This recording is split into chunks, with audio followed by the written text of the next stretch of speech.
The man my wife cheated with tried to dominate me in my home. He had no idea who I really was. What happens when the life you built becomes a stage for betrayal? Michael walked into his kitchen expecting the comfort of routine, but instead found a stranger in his bathrobe, smirking like he'd already claimed victory. Who was this man sipping coffee from Michael's cup, lounging in his home? Why was Sarah, his wife, sitting silently, her satin pajamas a mocking reminder of their anniversary? The air pulsed with a chilling truth. This wasn't a mistake, but a calculated performance. As the intruder's taunts echoed, a dangerous question burned. How deep did this deception run? Michael's heart raced, not with fear, but with a awakening fury. Unbeknownst to them, a hidden camera held their secrets, and Michael was about to unleash a storm that would shatter their illusions. What would he do next? The answer promised a reckoning that would redefine everything. He was in my kitchen wearing my bathrobe, holding my cup. I didn't need to ask his identity. The smug grin on his face revealed everything, like he was already savoring something twisted, something vile. "Morning, sport," he said, sipping and nodding like we were pals. "Coffee's a bit bold, but your blend's solid." I didn't blink, didn't budge. I stood in the doorway, one foot inside, the other on the edge of a life I thought I knew. Behind him, I saw her head. My wife, Sarah, at the kitchen counter in her satin pajamas, the ones I got her for our anniversary. She didn't stir. This wasn't a shock to them. It was a performance. The guy lounged against the counter like he owned it. "Sarah said you'd be out till noon," he said coolly, dripping with arrogance. "Guess someone got eager and showed up early." That's when I laughed. Not from humor, but because something in me broke. That quiet, jagged laugh, like swallowing shards. "Get out of my house," I said slowly, each word cutting deeper. He smirked, stepped closer. "Or what?" he taunted. "Gonna lose it? Throw a punch? Man up for once." Sarah finally faced me, her look flat, almost indifferent. "Michael, don't make a fool of yourself. This isn't a film." I locked eyes with her. "No, it's a documentary, and the finale's gonna steal the show." The alpha, let's call him that since he relished the role, closed in again. "You think you're running this?" he asked, voice low. "Look around, man." She picked me. "You're already out." My hands shook, not from fear, from fury. A fury that blurs your sight and tenses your muscles. "You're in my house, in my robe, drinking my coffee," I said, stepping forward until we were face to face. "But you made one mistake." He raised an eyebrow. "Oh yeah? What's that?" "You thought this was your win," I whispered, "but it's the start of your downfall." I grabbed the robe's tie, my robe, and yanked him so hard his chest slammed into mine. The cup fell, shattering on the floor. Sarah stood, finally nervous. "Michael, stop." I didn't hit him. Didn't need to. I just stared into his eyes and smiled. "You've got 60 seconds to leave," I said. "After that, I'm not liable for what happens to your truck." His smug look faltered. "You think I'm scared?" "No," I said, raising my phone. "But you'll fear this." On the screen, a live feed. Our bedroom. A hidden camera he didn't know about, showing him and Sarah talking, laughing, doing things spouses don't do with strangers. Sarah gasped. The alpha's face fell. "Get out." He said nothing, just grabbed his clothes from the hall and left.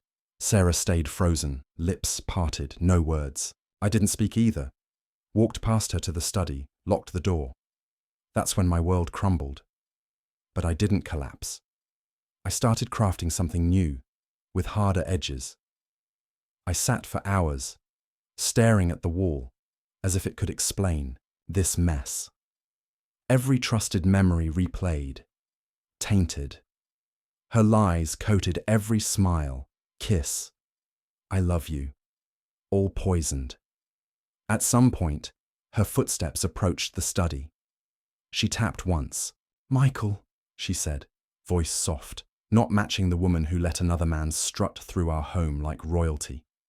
We need to talk. I didn't move. She tried again. He meant nothing. I let that hang. I wanted to tear the door off and scream. Instead, I stayed still, fists clenched, jaw aching. Finally, I opened the door. She looked surprised I didn't shout. Maybe she wanted me to rage, flip something, give her ammo to twist. Instead, I studied her face, like meeting her anew. "You lied," I said. Not once, not 10 times, but constantly, until it was reflex. "You brought him into my house, our bedroom, my life." I stopped short. She didn't deserve to hear her damage. "It was a mistake," she whispered. "It just happened. He got things you didn't." That almost made me laugh. "He got you?" I asked. "You mean he fed your ego, called you young, acted like your stories mattered while I built us a life?" She crossed her arms, her face turning colder, familiar. "You were always work-obsessed, rigid. I needed more. He gave attention." "Yeah," I said, smiling coldly. "He gave plenty more." She flinched, not from shame, but from exposure. "What now, Michael?" she asked, arms tighter. "Yell? Kick me out? We have a life." I stepped closer. "You erased it." She rolled her eyes. "Grow up." That's when it hit. She wasn't sorry, just annoyed, caught, upset her fantasy imploded. "I was faithful at your worst," I said, quietly. "When you stressed and snapped at everything. When you quit your job and moped for months. I stayed. Didn't ask you to be perfect." She snapped. "Don't play saint. You didn't have to ask. That's love. But you don't get it, do you? The first flashy distraction with a big grin and bigger ego, you caved faster than tissue." Her silence screamed louder than words. I walked past to the bedroom, packed a small bag, just enough for days. She stood in the doorway. "So, that's it." "For now," I said. "But don't worry, Sarah. I'll return with papers." She laughed, almost amused. "You think I care? I've already called a lawyer." I turned, calm. "Good. So, have I?" Her face twitched, a crack in her bravado. She didn't expect me to plan ahead. As I left, she called, "You'll regret this. You're not the victim, Michael. You were never enough." I stopped at the door. "No," I said. "I was too much. You? Just good at faking you could handle it." I walked out, not looking. Back. Not peace yet, but the first taste of freedom. I didn't sleep. Didn't try. I sat in my car in a mall parking lot, engine off, watching mist drift under dim lights. My phone buzzed endlessly, her calls, texts from unknowns, maybe her, friends, maybe him. I blocked them all. At 3:42 a.m., I reopened the bedroom camera video. I hadn't watched it fully, thought I didn't need to, but I did. I needed raw truth. There it was. Sarah laughing, smiling, talking about me like a tiresome tenant she pitied. Then the physical betrayal. I looked away halfway, not shocked, but repulsed. Not just their actions, but her ease, her casual, practiced betrayal. I felt empty, like my core was hollowed out, leaving just enough to breathe. Next day I checked into a motel. Plain, quiet, anonymous, just me, a bag and a bottle of whiskey I didn't touch. Drinking would mean accepting, numbing. I needed every sting. Sarah kept texting, her tone shifting. Smug, sorry, sweet, vicious. One read, "No one else will tolerate you like I did." I lingered on that too long, then laughed. She thought she endured me, that our marriage was her charity, a subscription she could cancel when it dulled. 3 days later, I met my lawyer, Karen, a no-nonsense woman who didn't smile. After seeing the footage, she closed her laptop. Quiet, or scorched earth. I didn't pause. "I want her to remember this forever." She nodded. "Then we take everything." We did. Financially, the marriage favored me. My name on the house, my business, my savings. Sarah acted like She had power, but she had nothing. Nothing doesn't win in court. When papers hit her a week later, she called, sobbing. "You're ruining everything," she cried. "No," I said icily. "I'm cutting out the decay." She tried every angle, claimed I was cruel, neglectful, uncaring. But the recordings drowned her lies. Then she showed up at my motel. I didn't let her in. She stood in the hall, heels, coat, thinking she still had sway. "Hey, you still love me?" she said, forcing a smile. "I know it." "No," I said. "I loved a version of you that wasn't real." Her face twisted. "You're a coward." "I'm the man who stopped lying to himself," I said, closing the door. After, it got quiet. Not peaceful, but still. I started running, eating better, reconnecting with friends I'd ignored. My business tripled that quarter, like the toxin was purged. But sometimes I'd see something, an old photo, her scent in a crowd, a joke she made. For a moment, I'd recall the Sarah I fell for, the one I believed in. Then I'd remember her letting him sip coffee in my robe. That fixed it. 2 months later, Ryan, my neighbor, sent a photo. My driveway, my house, Sarah, and that Alpha loading boxes into a red SUV. Ryan wrote, "She's leaving. Thought you'd know." I stared long. She looked diminished, like reality hit. Or maybe she wasn't so grand without my blindfold. I didn't reply, didn't drive over, didn't call. I watched her vanish digitally. She left 3 voicemails that day. First cold, second weak, third crying. "Michael, I don't know who I am. I don't know how this happened." I deleted them. That night, I returned to the house. Empty, quiet, faintly her perfume, now mixed with dust and regret. I walked room to room, checking drawers. Nothing left. No notes, no photos. She didn't take the anniversary cards I wrote, still stacked in the nightstand, likely ignored. In the closet, 1 sandal. Just one. Almost poetic. She always said, "One shoe's useless alone." I left it, let her feel its absence. The bedroom felt new, not haunted, just empty. Like it once held something, now gone. The walls stopped pretending. I trashed the sheets, replaced pillows, duvet, mattress.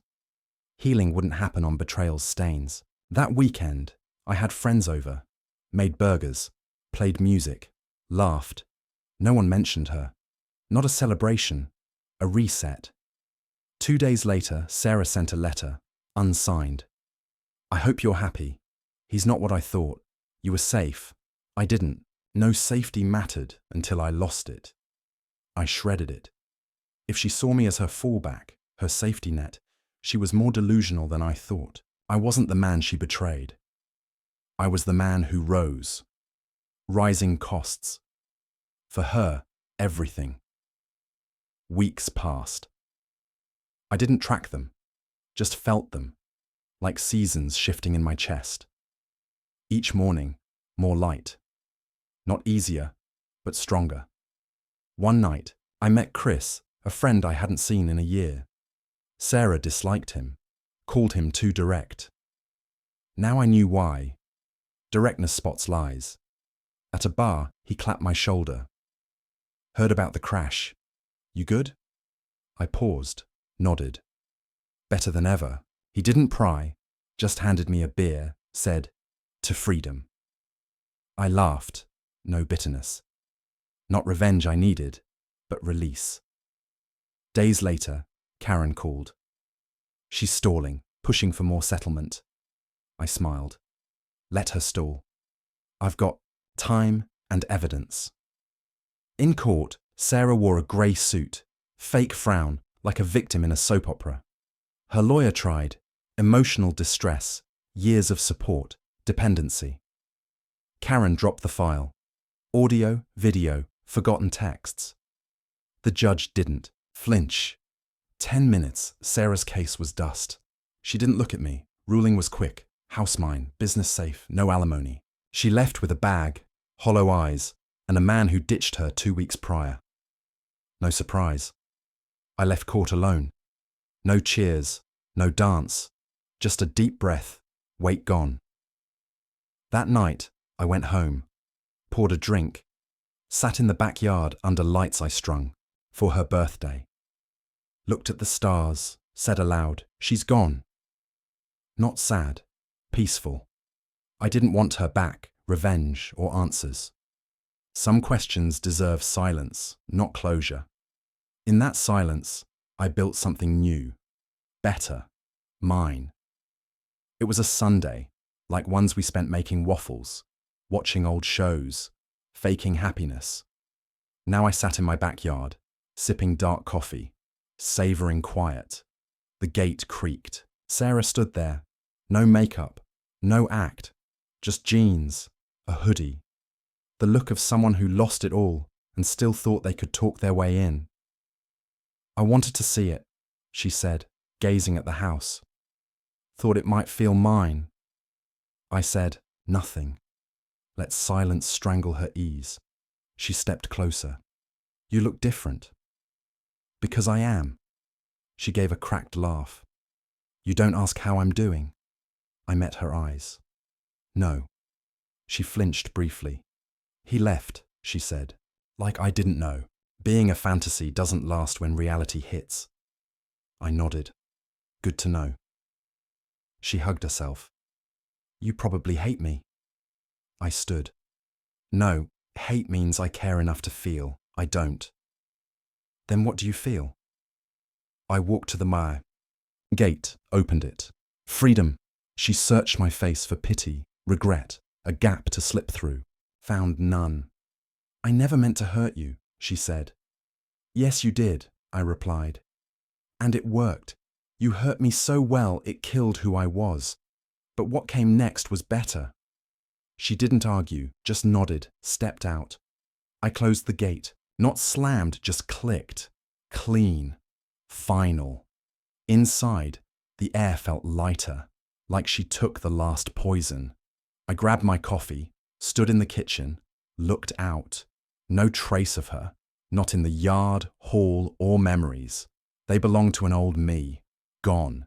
This new me wasn't perfect, but not blind, and I'd never let her kind through again. Weeks later, on a rainy afternoon, I wandered into a bookstore, something I hadn't done in years. Not because I loved books, but because she didn't. Her tastes became my rules, her boredom my silence, her dismissal my guilt. No more. I bought a thriller, sat in a nearby diner reading until the rain stopped. No distractions, no fights waiting, no doubting simple joys. That's freedom. Small things I loved, returning like long-lost friends. One night, I wrote a letter. Not to her, not a judge, to me. 4 lines. You were enough. You were loyal. You were patient. You deserve better. I folded it, tucked it away, never reopened it. Didn't need to. Some scars stay, but don't ruin. They remind, sharpen, build. Sarah will move on, to another man to impress, control, break. Not my concern, not my pain. I don't wonder if she regrets it, if she wakes at 3 a.m. wishing to undo it. Her burden now. Mine's light. A man who walks through fire and keeps going isn't the same. He's forged. I'm not the man who stood silent while another called him sport. I'm the man who saw it all collapse and rebuilt better, stronger, alone by choice. If I love again, it'll be eyes wide open. No one will ever wear my robe in my house. Betrayal's sting reveals the soul's resilience, forging wisdom from wounds. Michael's confrontation with Sarah's infidelity wasn't just a battle to reclaim his home. It was a crucible that reshaped him. The lesson is stark.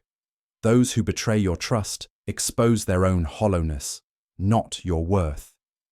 Sarah's affair, flaunted by her lover's arrogance, unveiled her disregard, but Michael's strength emerged in his refusal to be diminished. His advice? Never let love silence the alarms of disrespect. Smirks that mock, silences that betray. Walk away from those who treat your devotion as a prop, not a treasure. Rebuild on truth, even if it's solitary. Pain is a relentless teacher, but it sharpens your vision. Choose liberation over lingering in deceit's shadow, and live as one who knows their value is untouchable. Freedom is not just escape, it's the power to rise, unburdened, into a life fiercely your own.